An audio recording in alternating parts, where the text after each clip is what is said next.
tal? Muy buenas tardes, soy Héctor de Mauleón, le doy la más cordial bienvenida a una nueva emisión del Foco, la primera emisión propiamente del año que comienza, 2013. Espero que sea un gran año para usted el que viene. Le doy la bienvenida a Cinta Francesconi, a quien le acompaño como siempre, que me acompaña en un nuevo recorrido. Exactamente, bueno, comenzamos y esperamos que ustedes todos tengan un feliz año. Muchísimas gracias por todos los mensajes que nos mandaron, todos los agradecimientos. Y bueno, pues nuestro primer programa del 2013 va a ser aquí, en un lugar que acaba de renacer, que acaban de reabrir para el divertimento, para las caminatas, para los paseos de todos los habitantes de la Ciudad de México, la maravillosa Alameda. Así es, a finales del año pasado, después de permanecer oculta, borrada de la ciudad, por primera vez en su historia, tapada, cubierta durante muchos meses, la Alameda sufrió la remodelación más seria que había sufrido pues probablemente desde el Porfiriato, probablemente un poco más de 120, 130 años, desde comienzos del Porfiriato, en 1874, cuando se le sometió a la remodelación más seria. No había sido remodelada de la manera en la que se remodeló en esta ocasión. Estamos hablando del paseo más antiguo de la Ciudad de México, un paseo de 1592, mandado a hacer por don Luis de Velasco. Exactamente, el virrey don Luis de Velasco, que decidió pues traer esta idea muy parecida al estilo europeo y traerla aquí a la Ciudad de México, hacer como un pulmón para lo que hoy conocemos como el centro histórico, para que todos pudieran tener un lugar para pasear, para traer sus carruajes. Él pidió permiso al ayuntamiento, esos documentos de hecho parece que están perdidos, que se incendiaron. Muchos años después José María Marroquí encontró algunos infolios de información donde supo ya quién fue el arquitecto, quién fue Cristóbal de Carvalho, un hombre que era, digamos, el maestro de obras de la Ciudad de México en ese momento. Hacen la Alameda y sin embargo el virrey expropió muchísimos de los terrenos que estaban aquí, solares que habían sido dados por Hernán Cortés a muchos de sus amigos, de las personas que vinieron con él. Así es, tocaste muchísimos temas. La Alameda es un concepto del siglo XVI, es un concepto de ofrecer a las ciudades parques públicos, porque los parques europeos por lo general no eran públicos, estaban reservados a los nobles y guardados bajo llave. Entonces eso se desarrolla mucho en el Nuevo Mundo, en el Nuevo Continente. Prácticamente todas las ciudades del Nuevo Mundo son dotadas de una alameda, un lugar destinado al esparcimiento. En este lugar estamos caminando, como decía Cintia, por los terrenos de un señor que se llamó Alonso Morcillo. A él le fueron entregados primero estos terrenos y el virrey de Velasco decidió expropiárselos para poder hacer este parque que sirviera de ornato y de esparcimiento para los habitantes de la ciudad. Morcillo se inconformó, murió en un juicio contra la ciudad. La viuda sí prosiguió el juicio, finalmente lo perdieron.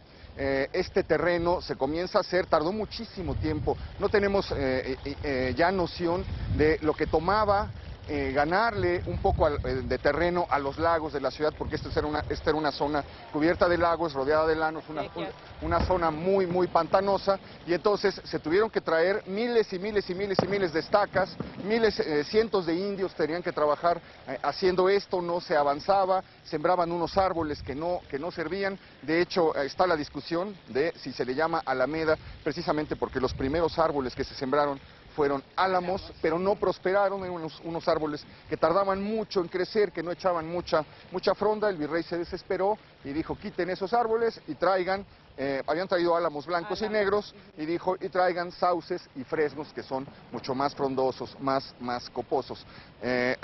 Muy pronto, en 1597, ya no había álamos en la Alameda. Exacto. Pero el nombre se queda.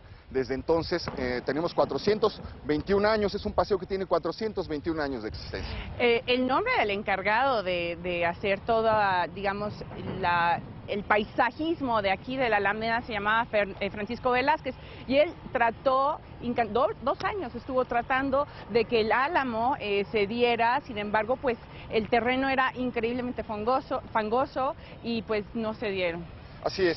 Mencionabas a Cristóbal de Carvalho como el encargado de hacer el trazo, que dice Marroquí que fue el encargado de hacer el trazo. Se descubrió que no, que Carvalho ganó el concurso primero para hacer la Alameda, pero descubrieron que no estaba titulado y entonces le quitaron un señor apellidado de Avis, le quitó la concesión y fue el encargado de hacer el trazo final. Rodrigo Alonso de Avis es el verdadero nombre del creador del diseño de la Alameda y de su fuente central. Nos estamos acercando al lugar donde se encuentra ahora la fuente central. Es una fuente central que desapareció con el tiempo, es una fuente que ha sido transformada a lo largo de los siglos, porque la Alameda por la que caminamos es una Alameda completamente, digamos, decimonónica. Todo lo que podemos ver está desde 1850 a 1870 para acá. Todo lo que hubo antes, en los siglos anteriores, ha desaparecido por completo. Nos estamos acercando, por ejemplo, a estas bancas que se hicieron en 1874 con herrería importada de Estados Unidos. Ajá. Había unas bancas que eran parecidas a las de cantera de allá, las que rodean las fuentes, y las quitaron para traer esto que se supone que era muy moderno. Mucha gente se inconformó porque les parecían poco elegantes, ahora ya resultan un emblema, un símbolo absoluto de la Alameda. Pero bueno, vamos a ir contando poco a poco, ¿qué te parece? Sí, porque además creo que la Alameda es uno de los lugares más manoseados durante los años. Desde 1592 ha sido un lugar que ha tenido cercas, puertas de hierro, ha tenido todo tipo de diagramas. Fue cuadrada en un principio, después le robaron un poco a la Plaza de Santa Isabel, que es donde estaba el convento de Bellas Artes, y le robaron también parte al convento de San Diego, que es donde estaban los quemaderos de la Inquisición. Y pues vamos a contarles pues muchos detalles que han sucedido aquí en la Alameda, momentos importantes. Así es, tenemos preparada una crónica que relata a grandes pasos, a grandes rasgos, esto que le hemos contado y muchas otras cosas más. La historia del paseo más antiguo de la Ciudad de México, el paseo más entrañable que hay en la ciudad. Y esta es la nota.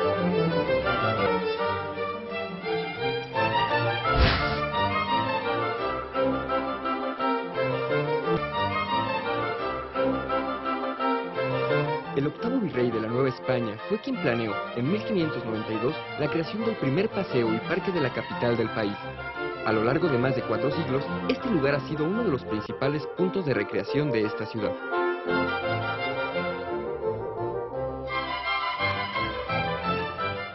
El nombre de la Alameda queda como recuerdo de una de las primeras especies que ahí se plantaron, además de los sauces y fresnos.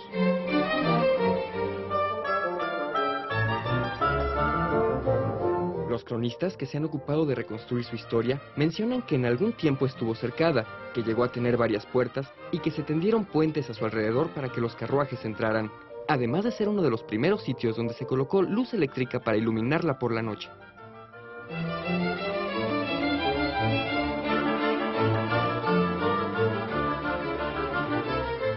En ella aún sobreviven algunas de las fuentes que se inauguraron el 8 de diciembre de 1775, ya que la ampliación de la Alameda exigía una nueva traza y decoración.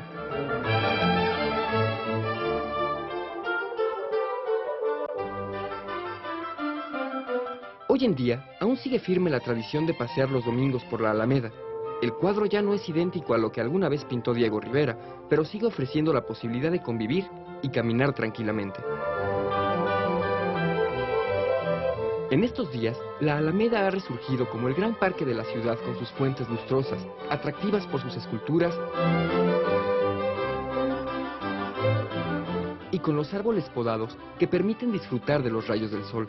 La Alameda Central es y seguirá siendo la depositaria del tiempo libre de los capitalinos.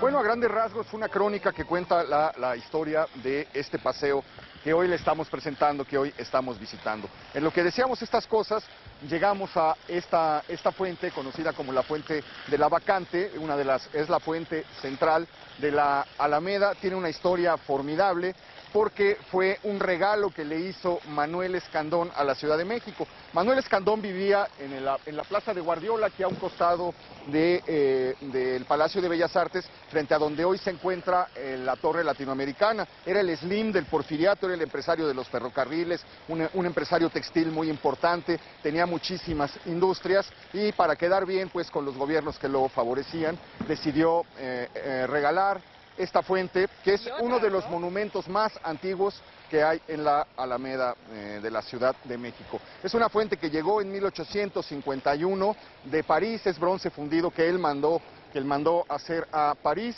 Abajo hay 4 como tritones, como tritones. Son como cupidos tritones. Son como unos tritones, la mitad hombres, la mitad con cuerpo de pescado, que están rodeando y están encima de una tortuga. Sobre una tortuga.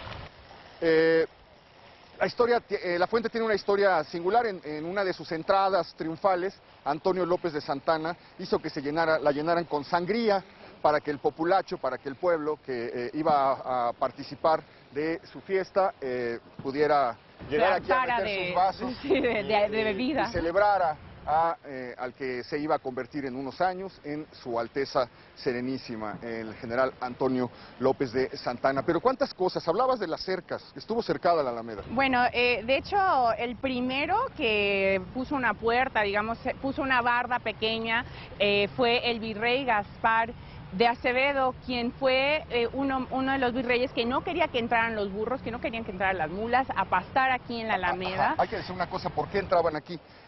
Hay una calle aquí adelante, usted la debe recordar, que se llama Ejido. En esa calle se llama Ejido porque recuerda que en ese lugar se encontraban los ejidos de la ciudad. Eran unos terrenos en donde estaban destinados a que los ganados pasaran a pastar. Entonces esto, Avenida Juárez, se venían.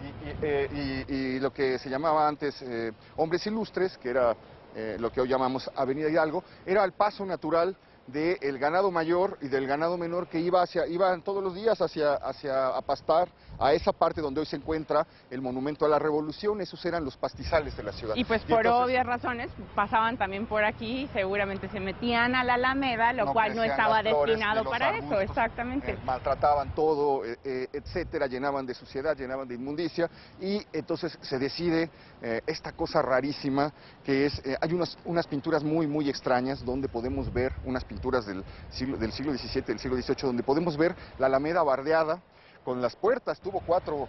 Al principio tuvo una. Y esta puerta se volvió muy estrecha para toda la gente que venía, porque se decía que aproximadamente podían llegar a pasear por la Alameda 2,000 personas, a veces los domingos. Sin embargo, esta puerta que pusieron era tan estrecha, la gente se quejaba, el pueblo se quejaba porque se aglomeraban las personas, los carruajes no podían pasar libremente, la cola para entrar era tremenda, hasta que el virrey de Casafuerte un día llegó con un carruaje que había comprado recientemente muy ancho y no pudo pasar. Hasta ese momento llegaron y definieron que tenían que abrir más puertas, abrieron 4 puertas más para entrar a la Alameda. Ahora, estamos viendo después de la remodelación que se ve como si lo hubieran llevado a la peluquería. Todos los árboles perdieron el follaje, perdieron las frondas, está como recién recortados, pero ¿cómo se vería ese paseo de 1629 que describe el viajero inglés Thomas Gage cuando dice esto que está contando Cintia, que esto era el centro por donde pasaban los carruajes, donde pasaban los caballos, donde venía la gente a hacer vista? No se usaba que nadie caminara, era mal visto porque no era una señal de estatus. De hecho, también era el carruaje. Exacto. Y era la calidad de los caballos y lo que podías mostrar. Entonces todo esto era un tráfico de carrozas y de jinetes, no había gente caminando, porque ese es un invento, la gente caminando, es un invento de los primeros años del siglo XIX. Es que de hecho empezaron a bardear y a poner las puertas, dice el virrey, también para que no entraran personas no queridas, como las distintas casas, personas que no tuvieran calzado, ladronzuelos y personas pues que realmente no tuvieran alguna alcurnia. Querían que este paseo fuera un paseo muy elegante y muy vistoso. Así es, con el paso del tiempo se fue digamos, popularizando, fue tomado lentamente por el pueblo y se fueron, al punto de que se fueron los señores. En algún momento hay un personaje, Adamo Boari, dice, este paseo perteneció a los ricos ya se fueron y ha quedado en manos de los pobres. Esto lo decía a arrancar el siglo XX, y sin embargo, el Alameda ya se había convertido en el lugar más tradicional, en el lugar de los paseos, en el lugar de los amores, en el lugar de los enamoramientos, en el lugar de las confesiones. Es en una banca de la Alameda donde el poeta Manuel Acuña le da a entender a su amigo Juan de Dios Pesa que se va a quitar la vida una tarde de otoño, sentados en una de estas bancas, y es el paseo por donde pasa finalmente toda la historia de México. Por el lado norte, el lado que da a San Juan de Dios y Santa Veracruz, digamos, siempre fue el lado pobre. Fue el lado de las ferias, fue el lado de las romerías. Ahí se comenzaron a poner... San Hipólito estaba por acá, ¿no? Acá, sí, por acá. Enfrente. Aquí se comenzaron a poner los reyes en los años 30. En ese lado comenzaron los tendajones con los primeros reyes magos, y el lado norte siempre quedó convertido como el lado elegante de la Alameda, el lado un poco más suntuoso donde estaba...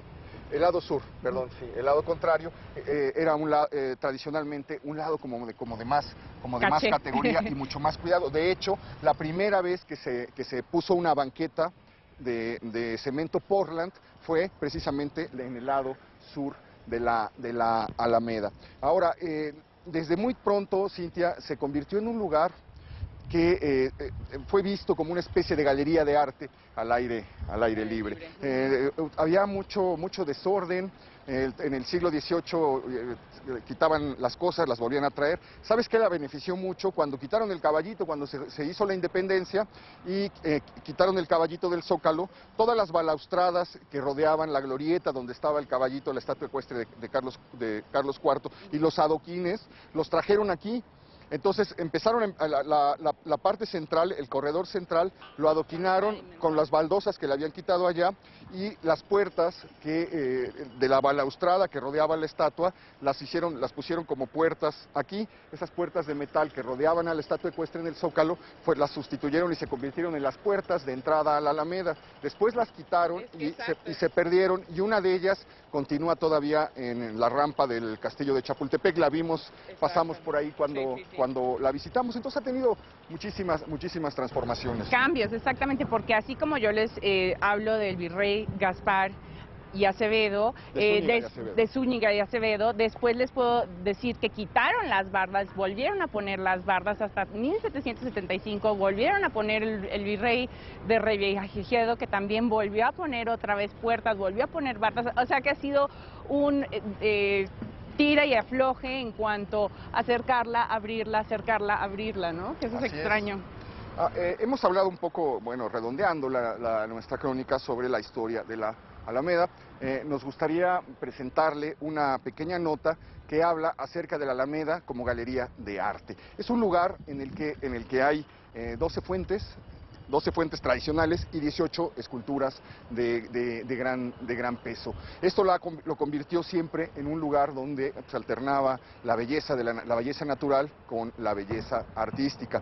Muchas esculturas de las colecciones de la Academia de San Carlos vinieron a parar aquí. Vamos a recorrer ahorita un poco más adelante algunas de ellas, las más importantes, y vamos a revisarlas, vamos a mirarlas lentamente. Sí. Quisiera pues bueno, resaltar que estamos en este momento pasando por uno de los lugares más terroríficos de la ciudad en algún momento, porque ya aquí yo veo lo que queda del templo de los dieguinos de San Diego, y aquí era donde hacían todas las torturas, digamos, o las quemaderas, las ejecuciones. Hubo dos quemaderos. Para mí es tortuoso, de todas formas. El quemadero de San Lázaro y el quemadero de San Diego. El de San Lázaro era para los homosexuales, ahí quemaban vivos a los homosexuales, a los que estaban acusados de delitos sométicos, de ser sométicos, como les llamaban. Y en este lugar eran los herejes, en este lugar eran quemados, aquí fue quemada la familia Carvajal, en esta parte estuvieron las grandes hogueras donde se sentenciaron y donde obligaron a toda la ciudad a venir, porque, como decía Cintia, en esos años la Alameda era un cuadrado, no era un cuadrángulo, era no era un rectángulo, sino era un cuadrado. Ampliaron de aquí hacia acá. Bastantes metros. Y sí, bastantes metros. De hecho, también ampliaron de la parte que está cerca de Bellas Artes, que era parte de la plaza donde estaba el convento de Santa Isabel, que bueno, lo derrumbaron para hacer Bellas Artes. De hecho, ahí se encontraron también unos vestigios como de unos canales de las acequias, porque acuérdense que es de prehispánicas, porque como esto era tan fangoso, pues había mucha agua y habían acequias. Aquí había una acequia, entonces es curioso cómo ha cambiado la Alameda. Así es, estamos frente a una de las estatuas clásicas, tradicionales de la Alameda. Este Mercurio, esta representación del dios Mercurio, la Alameda se llenó de representaciones clásicas fundamentalmente y que fue hecha por Juan de Bolonia. Es una de las esculturas que son copiadas, digamos, de las obras que están en la Galería de los Oficios en Florencia, y es una de las obras más representativas. Con este pretexto yo quisiera rogarle a usted que nos acompañe a hacer un recorrido por las fuentes y las esculturas que adornan la Alameda. A grandes rasgos, esta es la historia.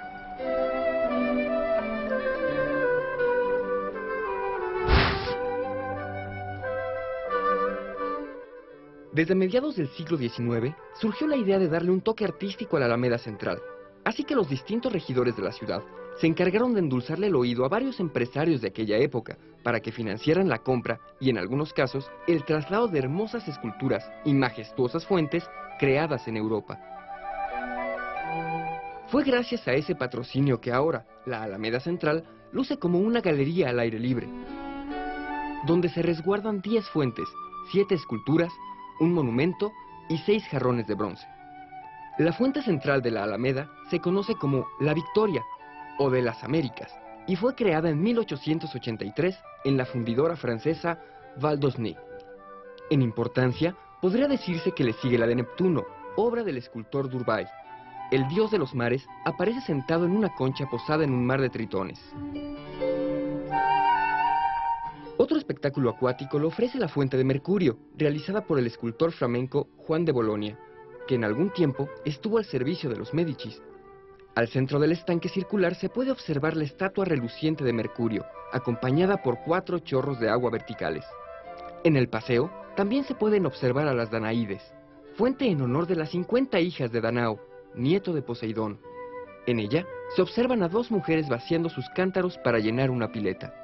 Aparecen en otro de los caminos la Primavera, una estatua femenina con un cántaro encima de una columna adornada con conchas, y la Fuente de Venus, concebida por Mathias Moreau y obsequiada por Maximiliano en 1866, donde representa a la diosa semidesnuda de pie sobre una concha.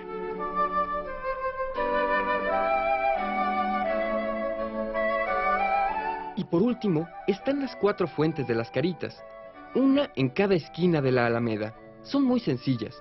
Tienen un estanque y una columna al centro, en la que se tallaron 4 querubines que sostienen un tazón decorado con 8 caritas. A lo largo de los distintos caminos, el paseante se hallará otras esculturas. 2 imponentes gladiadores, uno reconocido por su sombrero frigio y otro bautizado como romano. Ambos fueron creados por José María Labastida. La majestuosa Malgré Tout, de Jesús Contreras, D'Espoir, de Agustino Campo, y la escultura con menos años de residencia en este sitio, la de Humboldt, realizada por Antonio Castellanos Vasija.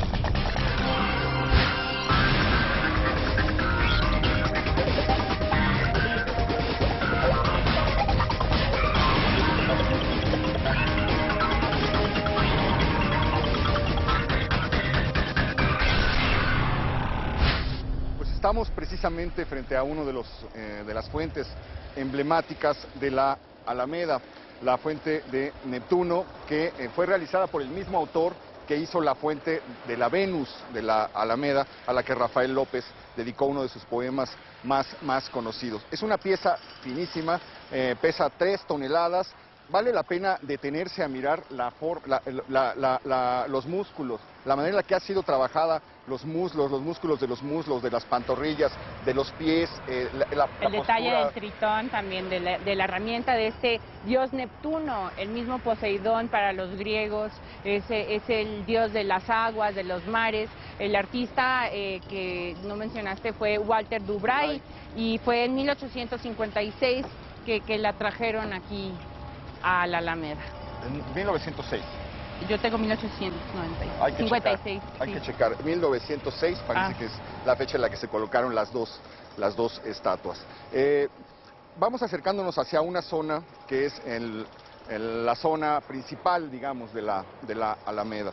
En ese lugar vivió el guarda de la Alameda. Había una pequeña casita junto al convento de Corpus Christi, donde vivía él con las herramientas, porque el trabajo del guardia tenía que ser casi un jardinero, tenía un indio a su servicio, y su trabajo era podar, cuidar los árboles, etcétera. En esa pequeña casita vivía solitariamente esta persona, cuando en Avenida Juárez no había más que puras capillas, las capillas en las que se hacía la procesión del Calvario. Era un lugar en el que no había gente. De hecho, se dice que era un lugar peligroso en las noches, y que muchos novios, muchos amantes, en aquel tiempo pues no había hoteles de paso, venían a buscar la oscuridad de las capillas para, como se decía en la Nueva España, para cometer torpezas.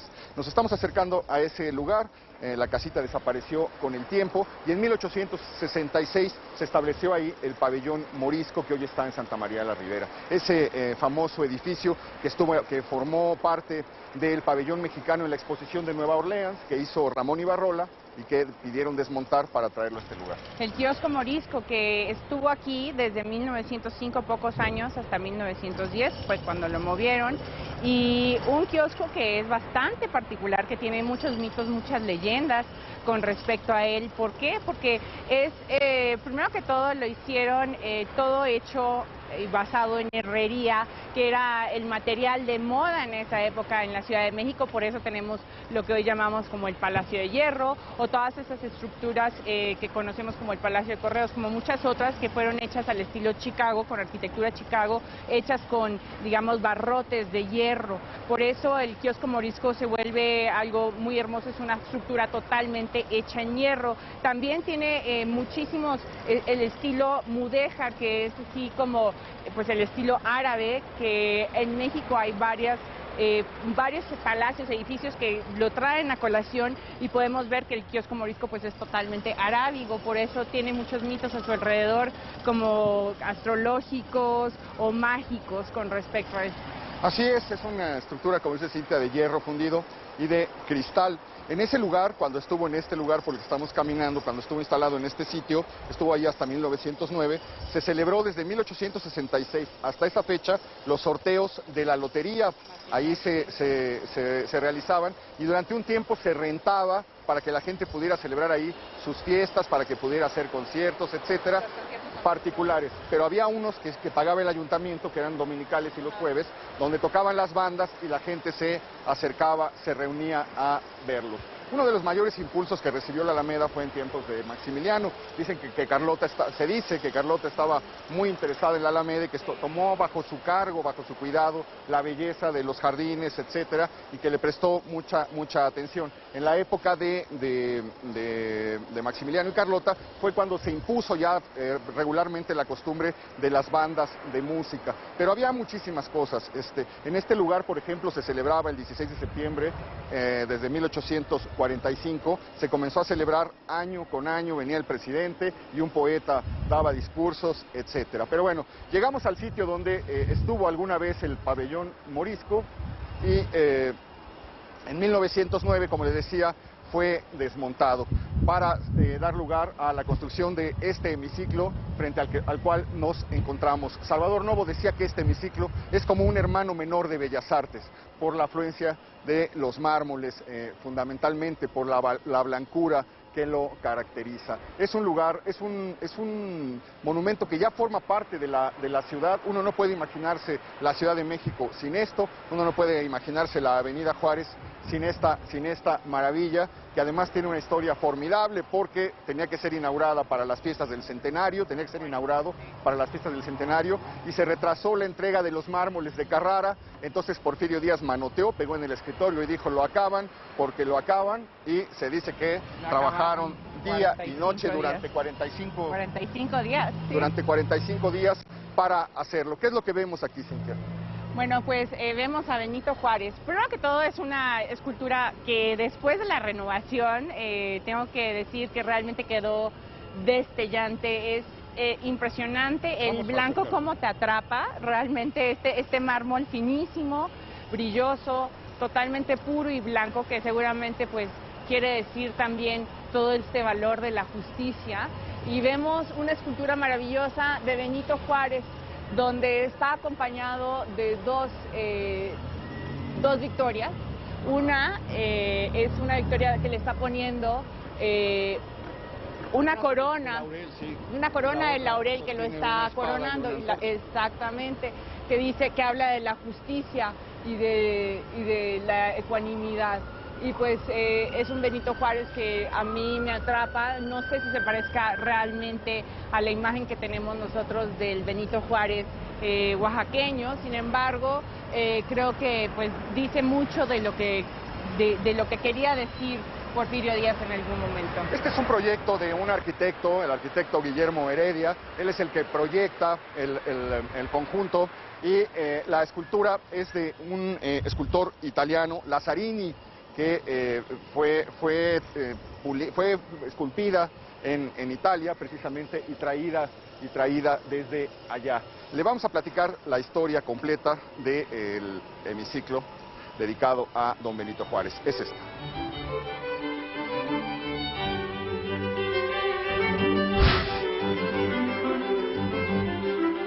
A principios del siglo XX, el Kiosco Morisco, una estructura de hierro diseñada por José Ramón Ibarrola para la Exposición Universal de 1884 y la Feria de San Luis, Missouri de 1902, fue instalado en el costado sur de la Alameda Central para beneficio de los paseantes y como sede de los sorteos de la Lotería Nacional. Para noviembre de 1909, a poco de celebrarse el centenario de la Independencia de México, el entonces presidente, Porfirio Díaz, mandó levantar un monumento en honor a Benito Juárez, justo en el sitio donde se ubicaba el Kiosco Morisco. Así, el hermoso pabellón morisco debió desmontarse para, a petición de los vecinos, ser trasladado a la colonia Santa María la Ribera, donde actualmente se encuentra. En tanto, el arquitecto Guillermo Heredia trabajaba en el diseño y Lazzaroni en las esculturas que con el tiempo se convertirían en el famoso hemiciclo a Juárez. Como resultado, este conjunto escultórico de estilo neoclásico, de 7 metros de altura y 70 toneladas de peso, fue construido en 10 meses empleando mármol de Carrara. En consecuencia, el 18 de septiembre de 1910, en medio de una solemne ceremonia engalanada por los embajadores de Estados Unidos, España, Argentina y Guatemala, don Porfirio Díaz inauguró oficialmente nuestro reconocido hemiciclo a Juárez.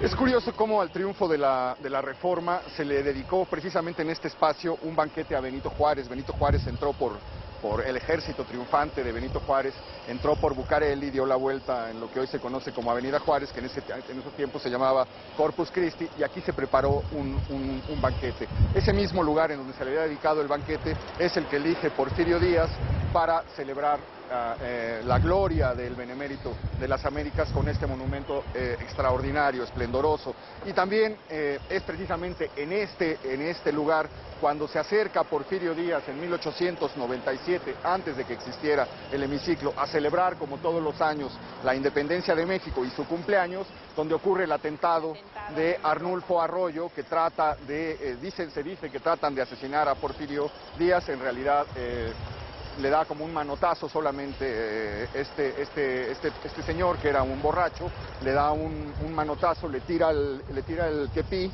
de gala, y bueno, pues se hace un escándalo, corre el rumor de que trató de matarlo. De matarlo, sí, porque el rumor está de que le tiró, que se le acercó lo suficiente para tirarle a quemarropa. Si hubiera sido así, realmente no sabemos si Porfirio Díaz hubiera sobrevivido o no. Se vio que traía un puñal, se vio que traía un cuchillo, pero no se vio el ademán de atacarlo más que solamente darle un golpe, y es un misterio qué es lo que buscaba Arnulfo Arroyo. Aquí muy cerca estaba la inspección de policía, lo llevan a la inspección de policía. Sí, en la calle de Victoria. En la calle de Revillagigedo, Revillagigedo y Victoria.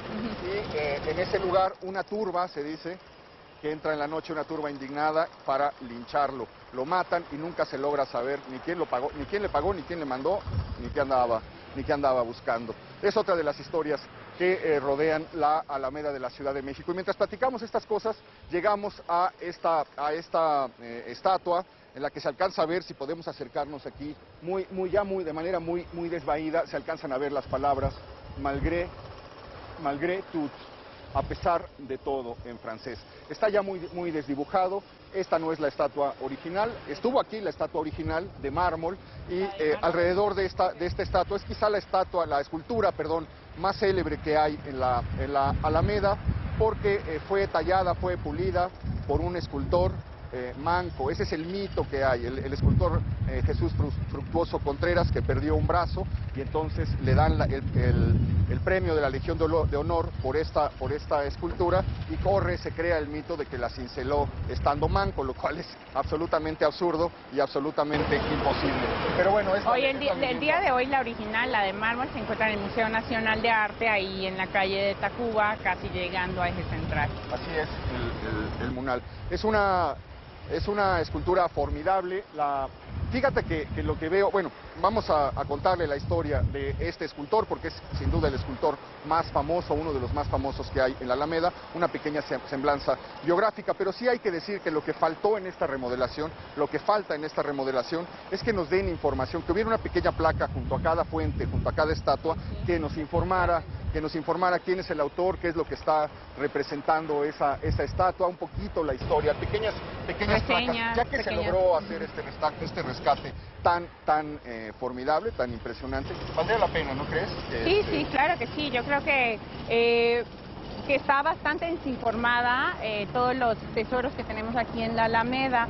Definitivamente ya hoy por hoy vemos muchísima gente atravesando, no hay puestos de vendedores ambulantes, y podría elevarse muchísimo más con este tipo de señalamientos. Así es, al pie de los pedestales una pequeña plaquita que dijera el nombre de la obra, el nombre del autor, en qué año se hizo, y un poquito la historia, qué representa, qué hay detrás de cada una de las figuras. Eso nos ayudaría mucho mejor a conocer, a comprender el parque del pasado, y a apropiarnos de él, hacerlo más nuestro. En un intento por comenzar esa aproximación desde aquí, desde el foco, le vamos a contar la historia de Jesús Fructuoso Fronteras. ¿Es cierto que hizo esta escultura estando manco o no? Lo vamos a ver en esta nota.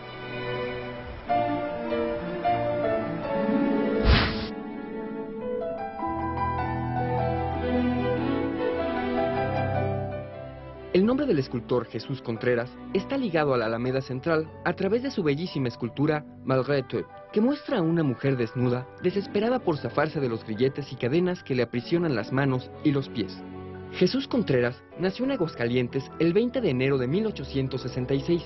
Ingresó a los 15 años a la Escuela Nacional de Bellas Artes, donde tuvo la oportunidad de participar en la fundición de la escultura central del monumento dedicado a Cuauhtémoc. Entre 1887 y 1889 disfrutó de una beca en París, donde se especializó en fundición artística. A su regreso, el gobierno de Porfirio Díaz lo apoyó en la apertura y sustento del Taller de Fundición Artística Mexicana, en donde Contreras creó 20 de las esculturas que hoy flanquean el Paseo de la Reforma. En 1899 era considerado el mejor escultor del país, así que se le nombró Comisionado General de Bellas Artes, cargo que le valió presentarse en la Exposición Universal de París en 1900, y en donde obtuvo el Gran Premio de Escultura por su obra Malgré tout. En medio del triunfo artístico en París, Jesús Contreras se tuvo que enfrentar a la amputación de su brazo derecho, que para entonces era inservible por culpa del cáncer fibroso que lo atacaba. El nombre de Malgré tout, que significa a pesar de todo, se le vino a la cabeza al escultor porque cuando la estaba cincelando, se dio cuenta de que su brazo derecho era frágil, incapaz de sostener las herramientas. La escultura es el testimonio de la fortaleza del maestro de la escultura pública de finales del siglo XIX.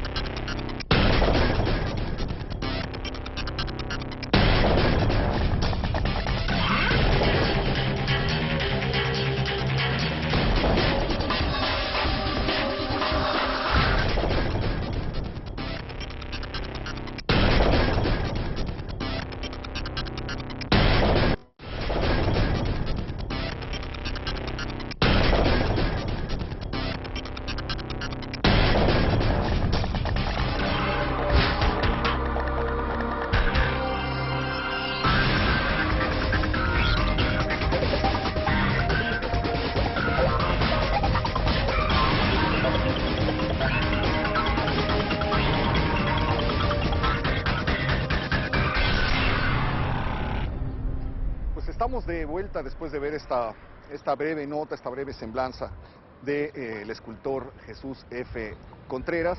Continuamos nuestro recorrido por la Alameda, un lugar que se ha transformado muchísimo a lo largo de los tiempos.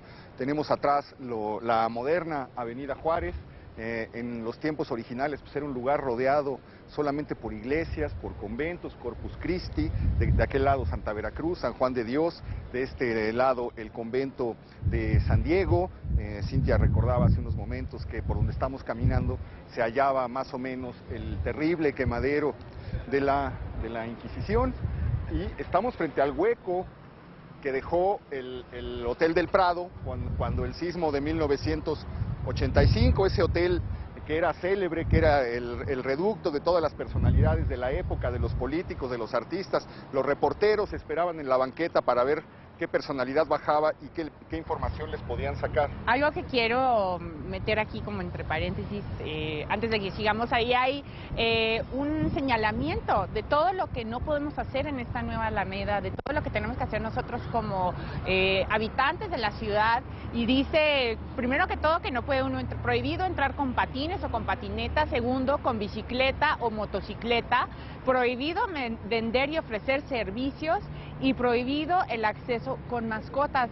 Son reglas pues realmente lógicas que deberíamos de cumplir todos para mantener la Alameda. De aquellos años en los que entraba el ganado menor y mayor a pastar en la Alameda con esta Alameda moderna y contemporánea. De hecho, estamos aquí a un costado de la calle, de la antigua calle Doctor Mora, que era horrible. No sé si recuerdan un reportaje, un recorrido que hicimos alguna vez llamado Alrededores de la Alameda. Precisamente sí. Visitamos todos los edificios de los alrededores, y cuando pasamos la calle Doctor Mora pues tenía un aspecto horrible de abandono, de abandono, sí. Todo muy lamentable. Ahora se ha vuelto una calle ya peatonal, la han de algún modo conectaron la Alameda con la Plaza de la Solidaridad, donde alguna vez estuvo el Hotel Regis. Pero bueno, hablaba yo del Hotel del Prado, uno de los grandes hoteles inaugurado en 1947, uno de los grandes centros turísticos, el primer hotel que tuvo estacionamiento en la ciudad. Se acababa de abrir la carretera que conectaba México con Nuevo Laredo, y a algún empresario se le ocurrió, bueno, esto va a hacer que ya no tengan que venir en tren, la gente se va a poder mover en coche, y entonces tenemos que ofrecer eso, tenemos que ofrecer a los turistas un lugar donde puedan estacionar sus autos. Y el secreto del éxito inicial de este lujoso hotel fue que fue el primero que hubo en la Ciudad de México que contaba con estacionamiento. La gente podía dejar ahí mismo sus automóviles, y eso era un gancho. En ese hotel se pintó una de las representaciones, ya que la Alameda ha sido motivo pues, de la poesía, aparece en la pintura, aparece en la litografía, aparece en algunas películas, es pasaje de algunas novelas, pero sin duda la obra mayor alrededor de la Alameda fue pintada en 1947 por Diego Rivera y fue colocada en el salón comedor del Hotel del Prado. Estamos hablando del mural uno de los murales más conocidos del maestro Rivera. Exacto, Sueño Dominical en la Alameda Central, y es uno de los pues trípticos más digamos criticado en alguna época, porque sabemos que puso Diego Rivera esta célebre frase que dice Dios no existe, que exactamente, que bueno, que fue obviamente cuestionada por todos, fue vandalizada, acuchillada después de que Diego Rivera llega de su viaje a Moscú, de su estadía en Moscú. Él la vuelve a restaurar, y pues realmente es pues una de las obras que podemos observar cómo es la transición no solamente de la infancia de Diego Rivera, sino también de la historia de nuestro país. Así es, como dice Cintia, este mural que se hallaba en el salón comedor del Hotel del Prado fue vandalizado por jóvenes católicos, por jóvenes universitarios que entraron en un contingente al palacio y con cuchillos rasgaron la figura, tacharon la cara de Diego. Hay fotos de niño, sí, el Diego niño al respecto, y rayaron la frase de Dios no existe. Ese mural nacía pues con una leyenda de destrucción. no pudo escapar de ese destino fatal, y en el terremoto de 1985 el Hotel del Prado quedó completamente inutilizado y el mural a punto de perderse para siempre. Quienes hayan estado vivos en ese tiempo recordarán los trabajos que se hicieron para cortarlo, para trasladarlo con muchísimo cuidado a un recinto que se abrió por esos años, los años posteriores al terremoto, para albergar esta obra maestra de Diego Rivera, el Museo Mural Diego Rivera. Vamos a pasar para presentarle a usted este mural emblemático que cuenta, que es el sueño de una tarde dominical en la Alameda. Vamos a ver. Sueño de una tarde.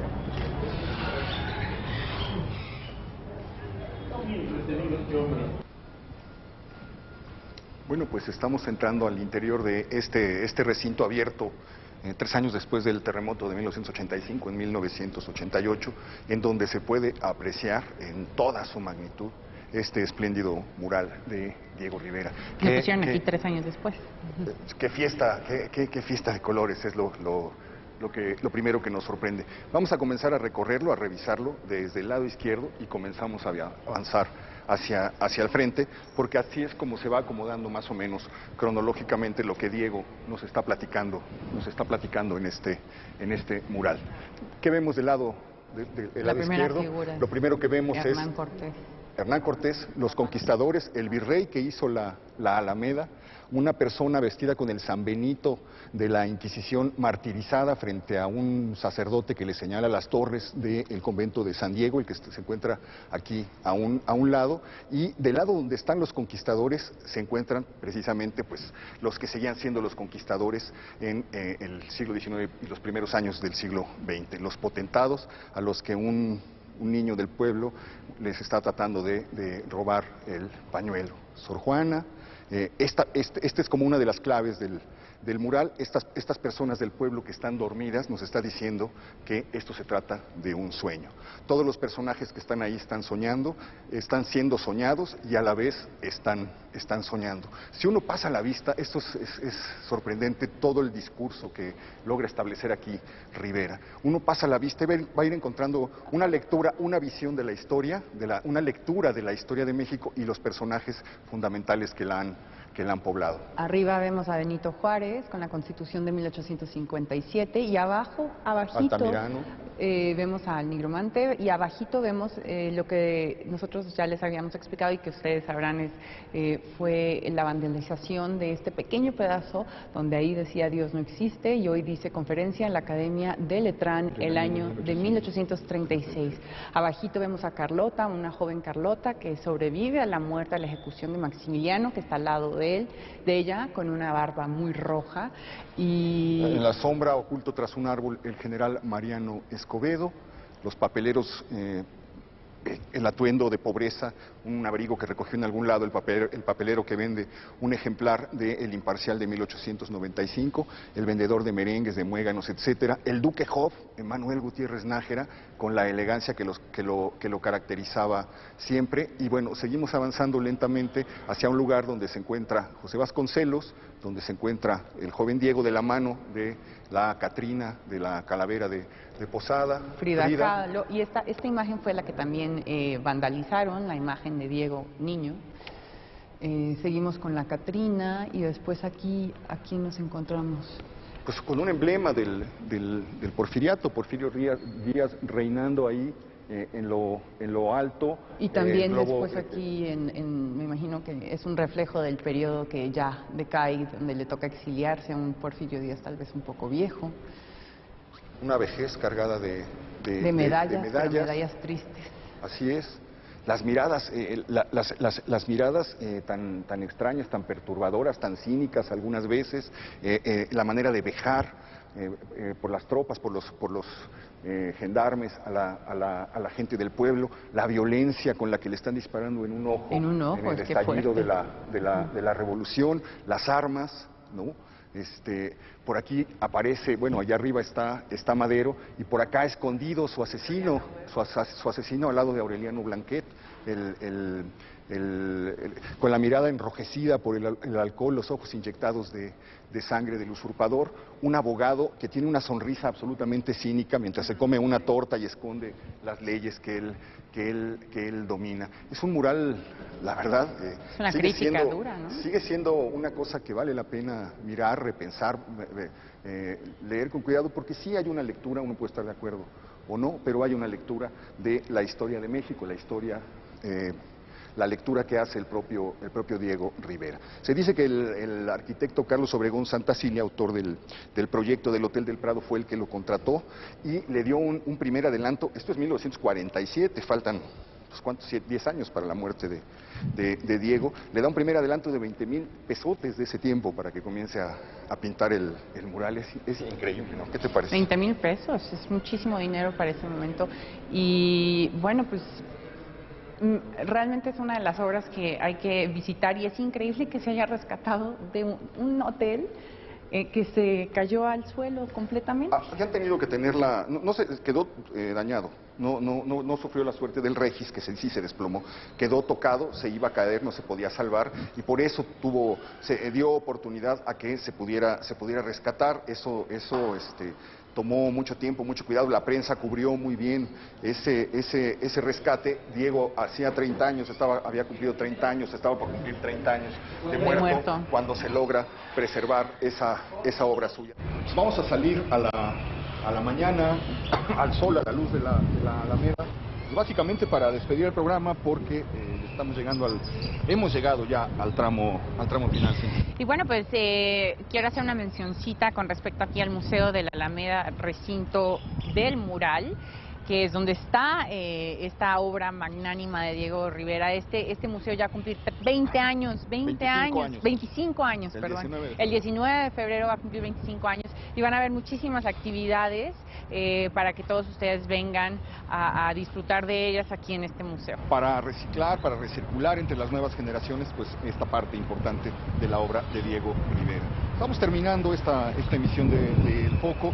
Yo les quiero agradecer muchísimo la infinidad de correos, de Twitter, de mensajes por Twitter, de mensajes que nos han hecho llegar de toda índole, pero sobre todo apoyándonos, entusiasmados con lo que estamos descubriendo de la Ciudad de México. Vamos a seguirlo haciendo porque nos quedan muchas calles que caminar, querida Cintia. Exactamente, muchísimas gracias. No tengo ni que decirles lo mucho que apreciamos que nos sigan semana tras semana aquí recorriendo el centro histórico, que es el centro de todos los que nos ven, de todos ustedes, de todos los habitantes de la Ciudad de México. Y quiero mandarle un mensaje muy cordial a Angélica Cruz, una niña que se acercó antes de comenzar el programa para darnos sus saludos y su aprecio. Y bueno, escríbanos también, ¿no? Les tenemos que dar la dirección. Así es. El mail es elfoco@proyecto40.com.mx y también el Twitter es @sinfrancesconi. Y el mío es @hdmauleón. Le ruego que nos escriba para darnos sus sugerencias, sus comentarios, sus críticas, sus recomendaciones, sus tips. Atendemos todo, contestamos la mayor parte de las veces cuando en la medida de la que nos es posible. Vamos a estar en interacción, en contacto con ustedes para poder seguir alimentando este programa. Le agradezco muchísimo que nos haya acompañado. Gracias, Cintia. Gracias, y lo espero la próxima semana, ya lo sabe usted, en una nueva emisión del Foco.